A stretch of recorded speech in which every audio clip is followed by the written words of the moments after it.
This is Carolyn, the teen librarian at the Cromaine Library. I was just in December talking about some awesome books with some 7th graders, and now I'm back with more. So, instead of staring at me while I fangirl over these 10 books, let's take a second to feature some of Cromaine's amazingly talented artists. 18 volunteers and 3 library staff recreated the covers of the books I'll be talking about in their own artistic style. You'll get to see their art come to life through a time-lapsed video while I describe the plot of the book they're designing. So, keep your eyes glued to the screen and get ready to watch these artists create magic. As Brave as You by Jason Reynolds.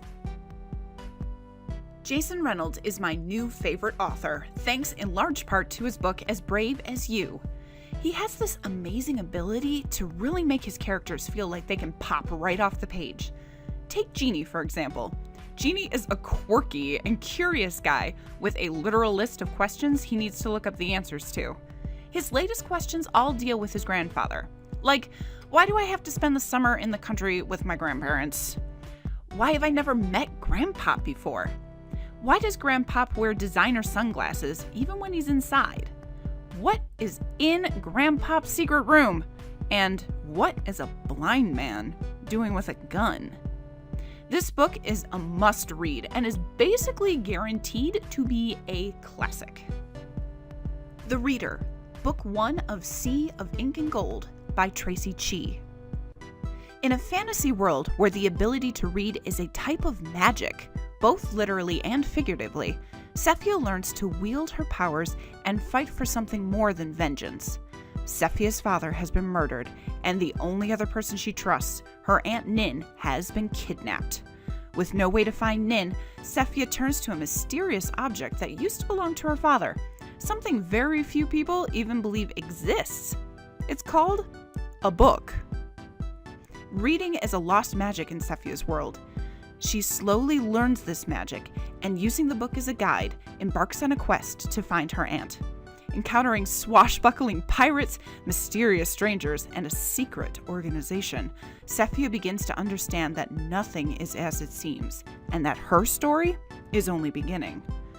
This novel made it on every best of book list in 2016 and is a must-read for fantasy lovers looking for a unique new world.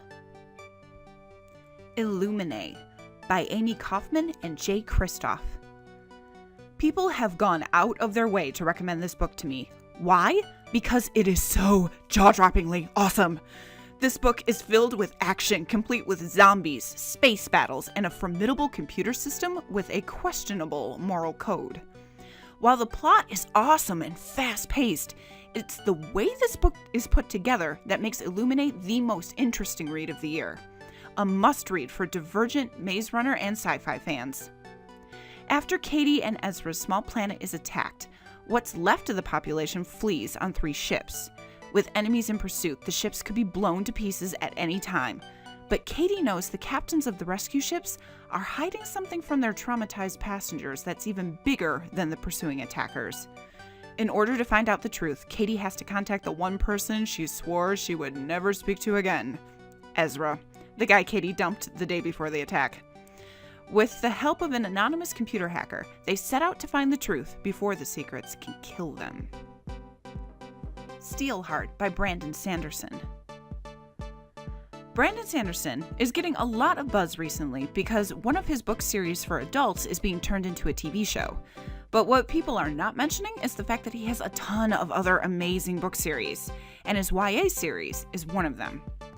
After calamity appeared in the sky, a few humans gained superpowers and turned into epics. These epics aren't very responsible with their newfound power. In fact, they seem to be more supervillains than superheroes. And some of them are pure evil. Epic Steelheart took over Chicago 10 years ago. David holds Steelheart responsible for the death of his father and wants revenge so desperately, he joins a society dedicated to bringing the epics down. The rumor is Steelheart cannot be physically harmed, but David has seen him bleed. Can he stop Steelheart from killing more people, or will David become Steelheart's next victim? If you're a fan of Marvel movies and The Maze Runner, this is the book for you. No Such Person by Caroline B. Cooney.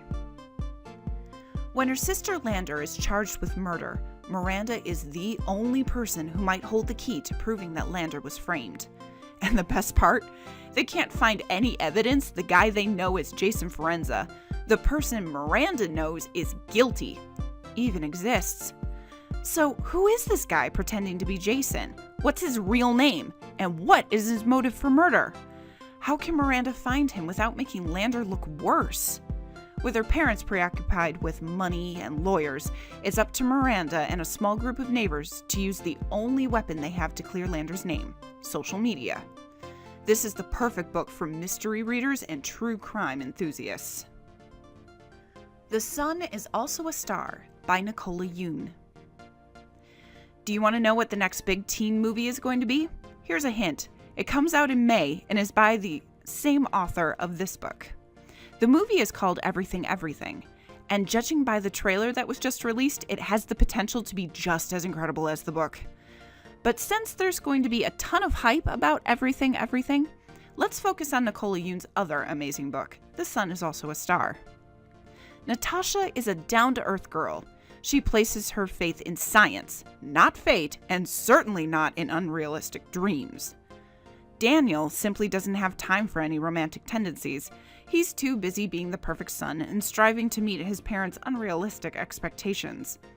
But when the two meet on a crowded New York City street, everything they know is tossed up in the air, and fate seems to be offering something worth realizing. I love this book, but I have mixed feelings about the epilogue, so when you read it, come back to the library and talk to me about it. Revolver by Marcus Sedgwick. The year is 1910. Sig Anderson is alone on the Arctic frontier. Alone, that is, except for his father's corpse. The father who froze to death after a fall in ice-cold waters. Suddenly, there's a knock at the door, and Sig opens it to find a monster of a man looking for gold. The gold he claims Sig's father stole. As his father's past comes back to haunt him, Sig's thoughts keep returning to the loaded revolver hidden in the storeroom. Will he use it? Can he use it? Or will Sig die just like his father, alone in the wilderness? This chilling and thrilling read is great for fans of Hatchet and other Gary Paulson books. The Greatest Zombie Movie Ever by Jeff Strand.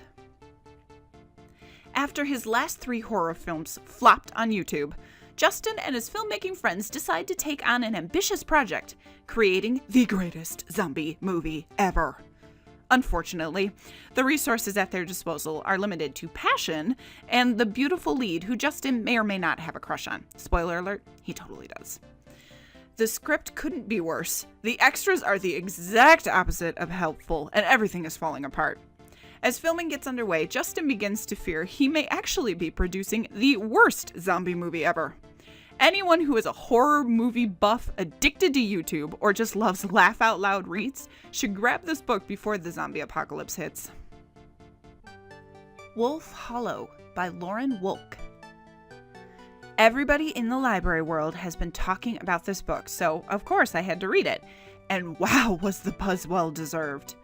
A bully comes to town and threatens to hurt Annabelle and her brothers if Annabelle doesn't do what manipulative Betty wants. When Annabelle tries to stand up to Betty, the bully starts a chain of events that leads to tragedy. But instead of fessing up, Betty blames a man who is an outsider and gets the entire town to start believing in his guilt. Can Annabelle find the truth and change the way her town thinks about her friend? Or will Betty's lies infect everyone? This is the perfect book for anyone who has had to deal with a bully and is one of the best books to come out of 2016. The Boys in the Boat by Daniel James Brown. This true story draws from the journal entries and photographs of the 8 athletes who shocked the world when they won gold in the 1936 Olympics. But winning the gold is not the most interesting part of this story. It's what these 8 athletes had to go through that makes this book great for history buffs and sports enthusiasts alike. Amidst the Great Depression and with World War II looming in the distance, Joe Rance has neither a family nor a future. His stepmother, who should be cast as a Disney villain, kicks him out of the house. After years of living on his own, Joe manages to enroll at the University of Washington, where he turns to rowing for a sense of worth and home. The problem is, he has to compete against 100 other boys to get one of those 8 spots in the boat. Then his boat has to compete against people with far more money and years of training to get a spot in the Olympics. This book is for anyone who has ever had to work hard to achieve a dream, no matter what it is. A huge thank you to all of the artists who made the artwork featured in this video and helped put this script together. Want to check out the books featured in this video? Come into the Cromaine library or log on to cromaine.org to place a hold or download an ebook. If you liked these books, check out the 20 books I talked about in December by clicking on the link below the video. Thank you for watching and see you at the library.